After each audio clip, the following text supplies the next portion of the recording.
오늘 이 본문에 보니까 그 성에 큰 기쁨이 있더라. 참 기쁨이 없는 성이 기쁨이 생겼어요. 누구를 통해서? 복음 전하는 빌립을 통해서 이 성에 기쁨이 생겼는데, 오늘도 우리가 가정과 나라와 우리 모든 곳에 가서 우리 모두가 기쁨의 씨가 됩시다. 할렐루야. 그런데 오늘 이 성경을 보면 이렇습니다. 초대교회에 7 집사들이 있었어요. 그런데 그 중에 한 서대반 집사가 있었는데, 이 서대반 집사는 복음을 잘 전하는, 전도하는 집사였어요. 복음을 전함으로 말미암아 그 복음 듣기를 싫어하는 사람들로 인하여 박해를 받게 됐어요. 박해를 받으면서 결국 마지막에 순교를 당하는 겁니다.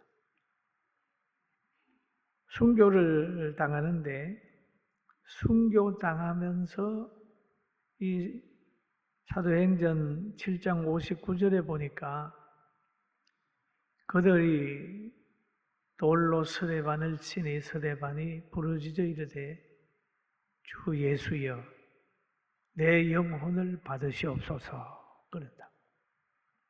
내 영혼을 받으시옵소서. 그러니까 이 영혼에 대한 이야기를 여기서 하고 있습니다. 영혼. 그러면 이 영혼은 가장 귀한 것입니다. 영혼 떠난 사람은 귀하지 않아요. 육체는 귀하지 않아요. 스데반이 하나님 저 살려주세요 그렇게 한 게 아니라 내 영혼을 받아주세요 그렇게 기도를 드렸습니다. 바로 이 영혼은 사람의 그 안에 들어있는 것에 가장 귀한 거다. 영원한 생명이다. 이렇게 봅니다. 오늘 내 영혼을 받으소서 그럽니다. 그리고 이 영혼이 있는 사람, 구원받은 사람의 삶은 늘 하나님의 마음을 움직이는 그런 사람이 되는 겁니다. 그리고 또 서대반이 순교하면서 무릎을 꿇고 불러 이르되 주여 이 죄를 그들에게 돌리지 마옵소서. 이 말을 하고 자니라. 죄를 저들에게 돌리지 말라. 그 사랑으로 육체의 아픔을 이기는 거죠. 나를 죽이는 저들을 죽여주세요 그 소리가 아니라 저들이 몰라서 나를 지금 죽이고 있습니다. 하나님을 대적하고 있습니다. 살인죄를 지고 있습니다. 그러니까 저들의 죄를 용서해 달라고 기도를 하는 겁니다. 이 기도가 하늘에 상달돼 가지고 나중에 이 죽이는 데 앞장섰던 그 바울 사도가 회개하고 돌아오는 그런 역사가 여기에서 나타난다. 그렇게 볼 수 있습니다. 또 여기에 보면 이런 말이 있잖아요. 나는 너희에게 이르노니 너희 원수를 사랑하며 너희를 박해하는 자를 위하여 기도하라. 그렇게 얘기를 하죠. 박해하는 자를 위하여 기도하라. 그는 마지막 생명을 다하면서도 주님의 말씀을 실천하면서 세상을 떠났다. 그렇게 볼 수가 있어요. 아무쪼록 오늘 우리 서대반의 참된 신앙을 가지고 승리하는 복 있는 우리 모두가 됩시다. 아멘. 그러면서 오늘 본문에 보니까 서대반의 순교를 우리 한번 8장 1절을 한번 읽어볼까요? 8장 1절.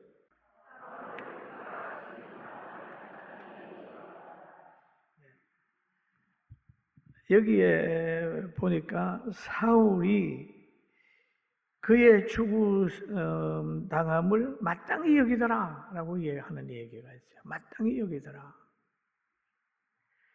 그 마땅히 여긴 사람이 있는가 하면, 그 다음에 2절에 가서 보면은 경건한 사람들이 스데반을 장사하고 위하여 크게 울더라. 그러면 순교하는 이 사건을 두고 어떤 사람은 마땅히 저 사람 죽어야 될 사람이야 라고 평가를 했는데, 어떤 사람은 장사를 지내면서 슬퍼 울었어요. 그럼 어떤 환경을 볼 때에 꼭 두 가지 반응이 나오게 되어 있습니다. 그렇기 때문에 우리는 사람들의 평가에 신앙이 좌우돼서는 안 된다. 어떤 사람은 이렇게 얘기하고 어떤 사람은 저렇게 얘기할 수 있는데, 그러다가 보면은 자꾸 흔들리게 된다는 거죠. 시대마다 사람들의 생각이 달라지고 환경마다 또 사람의 생각들이 달라진다는 거죠. 사울이라고 하는 청년은 스데반이 많은 사람에 의해서 성 밖에 내침을 당하고 돌에 맞아 죽는 것을 보고 당연한 일이다. 저 사람은 꼭 죽어야 된다. 그렇게 생각을 했어요. 그가 왜 그렇게 생각을 했을까요? 그는 바리새인이었고 예수님을 비판하는 사람들에게서 많은 영향을 받았기 때문에 그렇게 생각을 한 거예요. 언제든지 잘못된 사람들은 잘못된 평가를 하게 돼 있는 것입니다. 우리는 어떤 사람들이 얘기할 때 너무 분노할 필요가 없습니다. 왜? 모든 사람은 자기 나름대로의 진실을 말합니다. 나름대로 진실을 말하는 거예요. 그러나 우리들은 하나님의 말씀을 기준으로 해가지고 살아가는 사람의 말을 들으면서 하나님의 말씀을 기준하고 신앙생활을 해야 흔들리지 않아요. 할렐루야. 그래서 여기에 성령의 감동을 받아 예수님을 부활하셨다라고 전하는 사람들, 이 사람들이 바르게 평가하는 사람이다. 그렇게 볼 수가 있어요. 우리도 예수님을 그렇게 믿고 있기 때문에 세상에 어떤 사람이 무슨 얘기를 할지라도 변함없이 부활의 주님을 믿으며 스데반처럼 순교를 당하더라도 양보하지 말고 그 길을 가는 것이 신앙인의 자세라라고 하는 것을 깨닫는 여러분과 저가 되기를 주님의 이름으로 축원합니다. 그리고 예루살렘에 스데반이 순교당한 후에 굉장히 박해가 또 세게 일어났어요. 예수님을 십자가에 달아 죽인 그들, 사도들에게 고통을 준 그들, 또 스데반을 죽인 그들로 인하여 예루살렘에 엄청 박해가 일어나죠. 이럴 때에도 이 박해를 받는 사람들이 두 가지 반응을 또 보이는 겁니다. 사도행전 8장 1 중에 쭉 보게 되면은 그날에 예루살렘에 있는 교회에 큰 박해가 있어 사도 외에는 다 유대와 사마리아 모든 땅으로 흩어지니라 그랬어요. 그런데 이 박해가 왔을 때 사도들은 예루살렘에 머물렀습니다. 왜요? 그 박해의 현장을 떠나지 않고 견뎠어요. 그러나 사도들 외에 많은 사람들은 유대와 사마리아 모든 땅으로 흩어져 버렸어요. 사도들은 박해를 피하지 않았어요. 박해를 견뎠습니다. 죽을 각오를 하고 성령의 능력을 의지하면서 그 환경을 버텨낸 겁니다.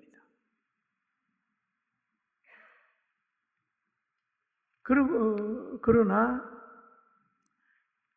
흩어진 사람들은 또 가가지고 뭘 했느냐 하면 복음을 막 전하기 시작을 했고 또 그 박해가 얼마나 세게 이루어졌느냐 하면 3절에 사울이 교회를 장멸할 새 각 집에 들어가 남녀를 끌어다가 옥에 넘기니라. 남녀를 끊어다가 옥에 넘기니라. 옥에 넘겼다. 교회를 대적하고 성도들에게 고통을 주고 권력과 결탁하여 성도들을 옥에 가두는 행위를 했습니다. 또 이것을 정당하다고 생각하는 사람들이 많이 있었어요. 바리새인의 교육을 받았던 사도 바울이라는 사람, 회개하기 전에 그런 가치관을 가졌던 그가 그렇게 됐어요. 그들은 그렇게 하면서 의인 줄 아는 거예요. 이 하나님을 섬기는 예다. 저 예수 믿는 사람들은 이단이다. 이렇게 하면서 그 당시에 막 박해를 했던 것입니다. 그뿐만 아니라 그때뿐만 아니라 지금도 예수님을 모르는 사람들은 예배를 방해하고 신앙생활을 할 수 없는 환경을 자꾸 만들어가는 거죠. 그리고 오늘 또 성경에 보면 이런 말이 있죠. 그 흩어진 사람들이 두루 다니며 복음의 말씀을 전했다. 사람 편에서는 박해해서 흩어버렸지만은 하나님 편에서 보면 복음을 유다와 사마리아 땅에 복음을 전하는 기회로 삼았다. 그렇게 보여. 하나님은 모든 환경을 늘 선하게 사용하십니다. 우리는 오늘을 연단 기간인 줄 알고 예배 잘 드리고 열심히 기도하고 반석 위에 서서 움직임 없이 신앙생활 하게 되기를 주님의 이름으로 축원합니다. 그리고 이 빌립은 복음 전했어요. 흩어져 있는 예루살렘을 떠난 상태에서 복음을 전했습니다. 그런데 8장 6절에 보니까 무리가 빌립의 말도 듣고 행하는 표적도 보고 한 마음으로 그가 하는 말을 따르더라라고 했습니다. 빌립의 말도 듣고 그랬어요. 그 빌립이 무슨 말을 했을까요? 빌립은 성령과 지혜가 충만한 사람입니다. 7 집사로 세움을 입을 때에 성령과 지혜가 충만한 사람을 추천받아서 세운 거예요. 그러면 성령과 지혜가 충만하게 되면 예수 그리스도는 우리의 구주요 부활하셨다고 하는 걸 전하는 겁니다. 그게 그들의 성령에 감동받은 사람들의 복음이었어요. 그들은 순수했습니다. 그들은 사람을 사랑했습니다. 예수 그리스도를 늘 전하면서 기도하는 삶을 살았습니다. 여러분, 오늘 이 말을 보면서 저는 이 설교자가 어떻게 해야 되는가 하는 생각을 좀 했습니다. 설교 시간에 덕담이나 편견을 가지고 어떤 정치를 평가하든지 그거보다는 예수 그리스도가 우리 구주라고 하는 걸 전하고 하나님의 나라 전하는 것으로 전념해야 되지 다른 얘기하다가는 부작용하겠구나 하는 생각을 하고 있는 사람 중에 한 사람입니다. 여러분, 구역장들도 구역 예배 드릴 때 예수 그리스도를 전하고 하나님의 말씀을 전해야 되고 교사들도 예수 그리스도를 전해야 됩니다. 그렇게 해야 상대가 변화되는 겁니다. 할렐루야. 아멘. 그러는 거예요. 빌립도 그렇게 복음을 전했습니다. 그러니까 빌립이 복음을 전하게 됨으로 인하여 행하는 표적도 보고 그래도 표적을 봤다. 복음에 합당한 삶을 살았다. 복음을 통하여 나타나는 현상을 다른 사람에게 보여줄 수 있는 능력이 그에게 있었다. 말씀대로 이루어지는 것을 보여줬다. 복음으로 무장해서 복음으로 자기를 이기는 것을 다른 사람에게 보여줬다. 그리고 사람도 환경도 바꾸어지는 것을 보여줬다. 빌립이 그렇듯이 예수님도 그랬습니다.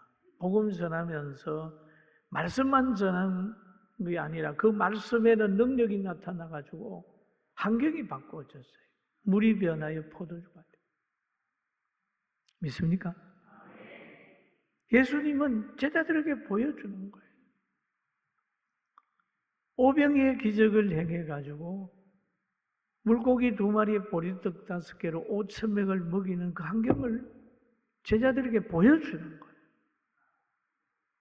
바람과 바다를 꾸짖었을 때 바람과 바다가 순종하는 걸 보여주는 거예요. 역시 빌립이 복음을 전하면서 복음을 전함으로 인하여 나타나는 것을 많은 사람에게 보여준 거예요. 복음의 능력이 나타나. 그러니까 그들이 그 행하는 것과 표적을 보면서 빌립을 따랐다라고 하는 말씀이 있습니다. 우리 교회는 이 지역에 뭘 보여주고 있나요? 여러분과 저는 가정에서 이 사회에서 뭘 보여주고 있습니까? 한번 살펴봐야 됩니다. 살펴봐야 됩니다. 여기에 오늘 보니까 그런 말이 있어요. 빌립이 하는 말을 듣고 표적도 보고 한 마음으로 그가 하는 말을 따르니라. 한 마음이 됐다. 빌립이 전한 그 지식으로 한 마음이 됐다라는 거예요. 예수님의 말씀으로 복음으로 한 마음이 됐다. 그 말은 갈등이 없다는 거죠. 갈등이 없었다. 따라합시다. 한 마음이 되자. 그러니까 한 마음이 되면 되잖아요. 가정이 한 마음, 교회가 한 마음, 나라도 한 마음. 그런데 빌립이 복음을 전해 한 마음이 됐다. 그러니까 사도행전 8장 7절에 보니까 이런 현상이 나타났어요. 같이 한번 보십니다.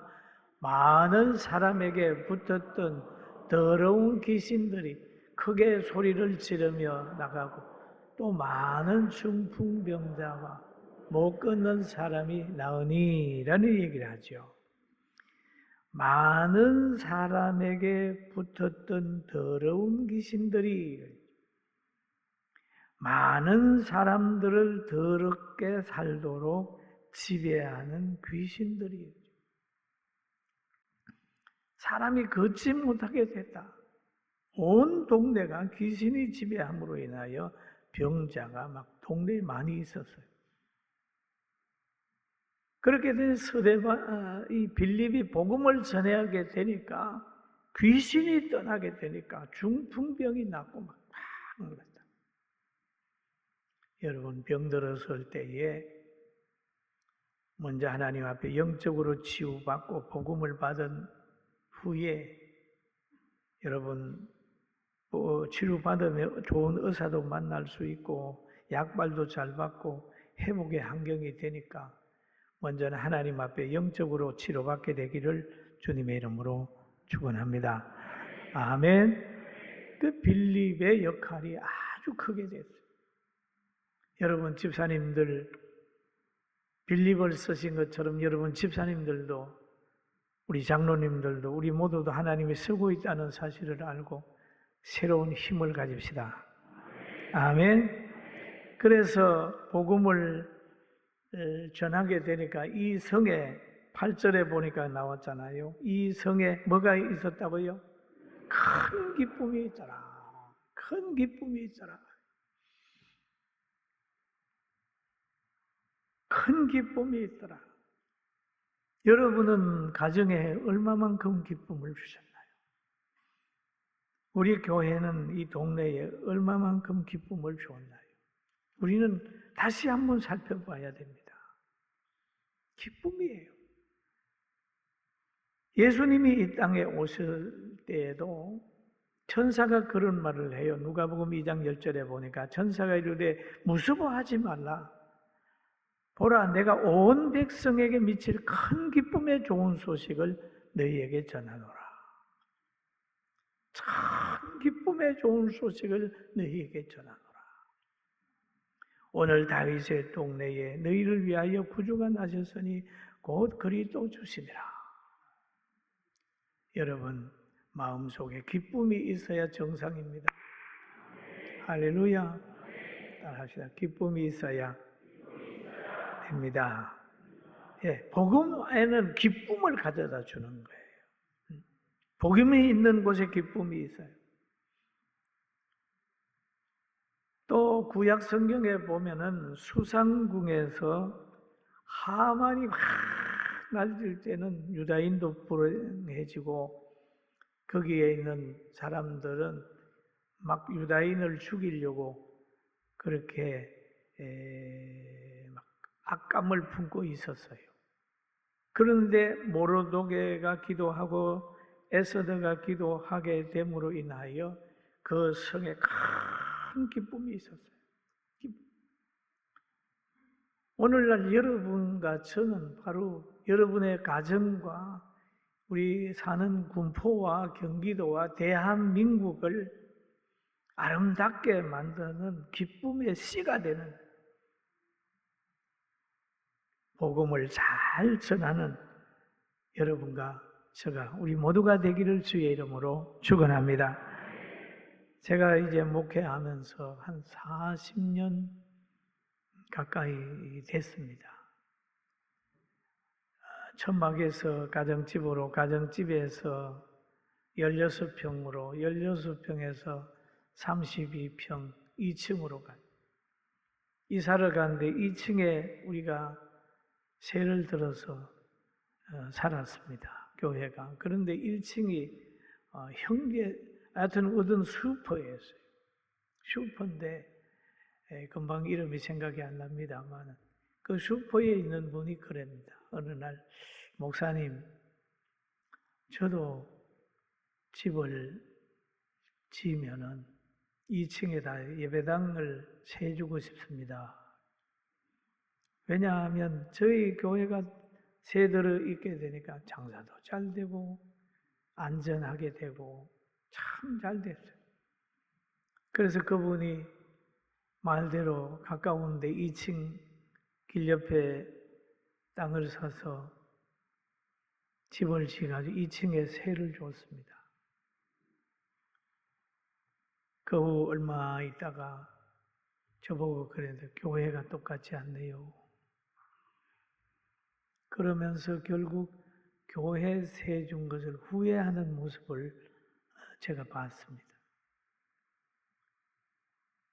제가 이 말을 하는 것은 우리가 특별하다고 하는 얘기는 아니지만은 그런 소리를 들을 거예요. 왜 집사님이 그러냐고, 목사님이 그러냐고, 교회가 그러냐고.